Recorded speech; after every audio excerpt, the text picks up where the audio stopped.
फिर भी सरिता को ऐसा लगता है कि दुनिया की सबसे ज्यादा बेचारी बहू वही है और सबसे ज्यादा अत्याचार उसी पर हो रहा है। माँ जी, ये लीजिए आपकी चाय। अरे बहू, तूने इतनी ज्यादा चीनी क्यों डाल दी चाय में? हाय हाय माँ जी, मैंने तो उतनी ही मीठी बनाई है जितनी मीठी आपको पसंद है। माँ जी, आपको तो मेरे हाथ की चाय अच्छी ही नहीं लगती। जब देखो कुछ न कुछ कमी निकाल ही देती हो। अरे बहू, तू एक बात के पीछे ही पड़ जाती है। मैंने ऐसा कब कहा कि तू रोज चाय खराब बनाती है? सरिता अपने कमरे में चली जाती है और फोन उठाकर अपनी माँ से बात करती है।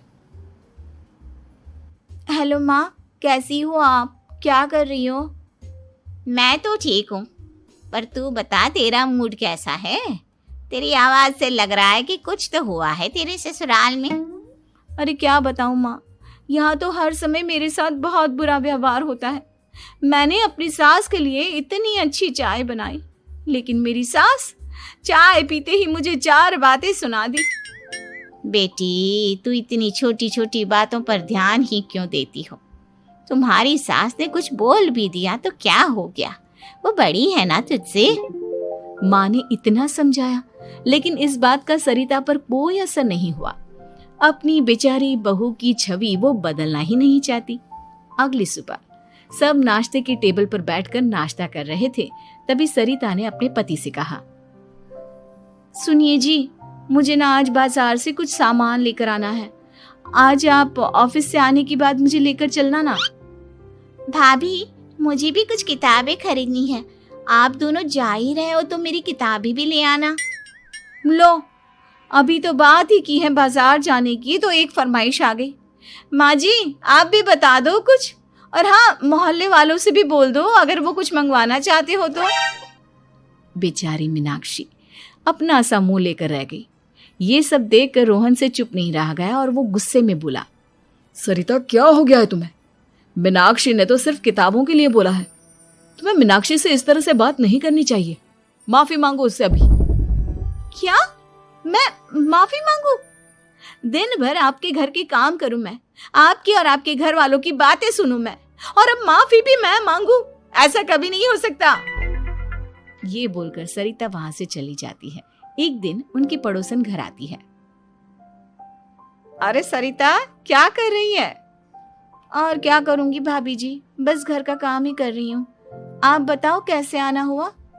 अरे मैं तो तुम्हारा हालचाल पूछने आई थी, लेकिन तुम तो बिजी लग रही हो। कोई बात नहीं, मैं बाद में आ जाऊंगी। और क्या करूं भाभी जी, जब से शादी होकर आई हूँ ना, बस काम ही कर रही हूँ। और इस घर में ना कोई मेरी कदर नहीं करता।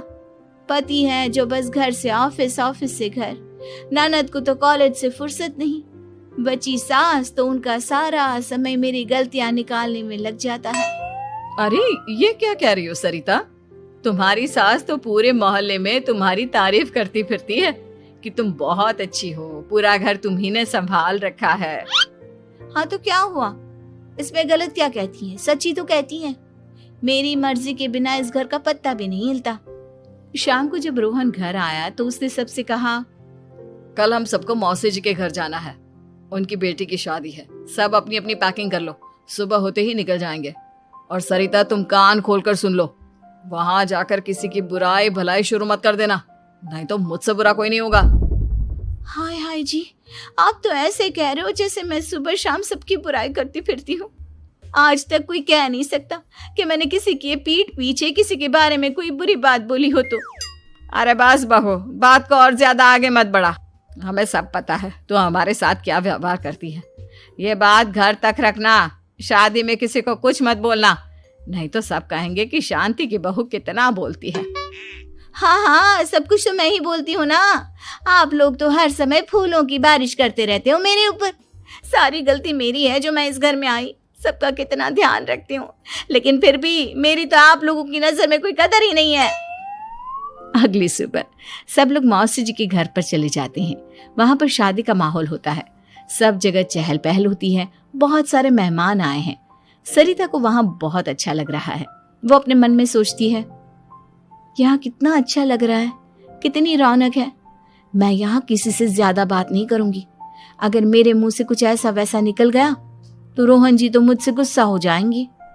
सरिता ये सब सोच ही रही थी कि वहां रोहन की कजिन साक्षी आ गई और सरिता से बोली, आप सरिता भाभी हो ना?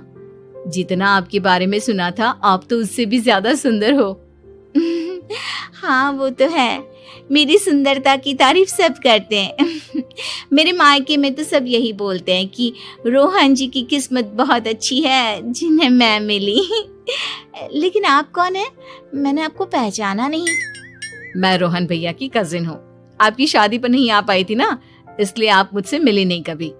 शांति मौसी और मीनाक्षी आपकी बहुत तारीफ करते हैं। क्या कहा तुमने? मेरी तारीफ? कभी नहीं। मेरे ससुराल वाले कभी मेरी तारीफ कर ही नहीं सकते। मैं इतनी अच्छी हूँ, मेहनती हूँ, लेकिन उन्हें तो मेरी कदर ही नहीं। सारा दिन घर का काम करती हूँ, फिर भी मेरी सास ना मुझे सुनाती रहती है और पति भी मेरी सास की साइड लेते हैं। ना कभी बाहर ले जाते हैं ना कहीं घुमाने। अगर घुमाने के लिए कभी बोल भी देना तो उनकी बहन बीच में आ जाती है। मैं कैसे रह रही हूँ उस घर में ये मैं ही जानती हूँ। सरिता की ये बातें सुनकर साक्षी को बड़ी हैरानी हुई। अब वो हर किसी के सामने अपनी बढ़ाई और ससुराल वालों की बुराई करने लगी।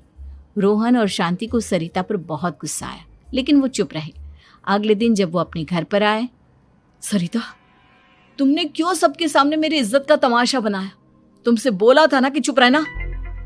अजी ऐसा भी क्या कह दिया मैंने जो इतना भड़क रहे हो? तुम जहां जाती हो अपना रोना शुरू कर देती हो। कभी किसी दूसरे की बात ही नहीं सुनती, बस अपनी कहती रहती हो। तुमने सबके सामने हमारा तमाशा बनाकर रख दिया है। हे भगवान, मुझे अपने पास बुला ले। जिस घर में मेरी कदर ही नहीं उस घर में मेरा क्या काम? अरे क्या करूंगी मैं यहाँ रहकर? जो भी आता है मुझे सुनाकर चला जाता है। मैं तो किसी से कुछ नहीं कहती। सीधी सादी बहू मिल गई है ना सबको, तो जो जी में आए वो करो।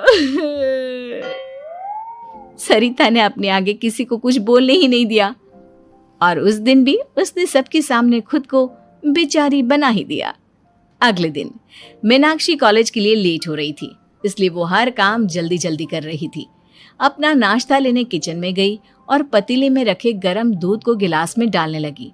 दूध का पतीला उसके हाथ से छूट गया और गरम गरम दूध उसके हाथ पर गिर गया।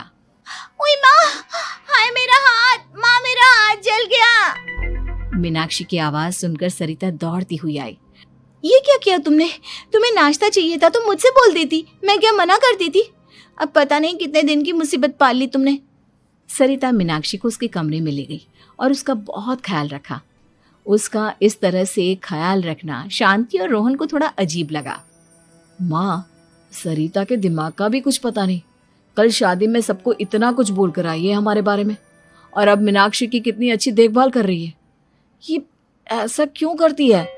बेटा, तेरी बीवी की ना आदत हो गई है सबके सामने खुद को बेचारी दिखाने की, और आदत इतनी जल्दी नहीं बदलती। जब ये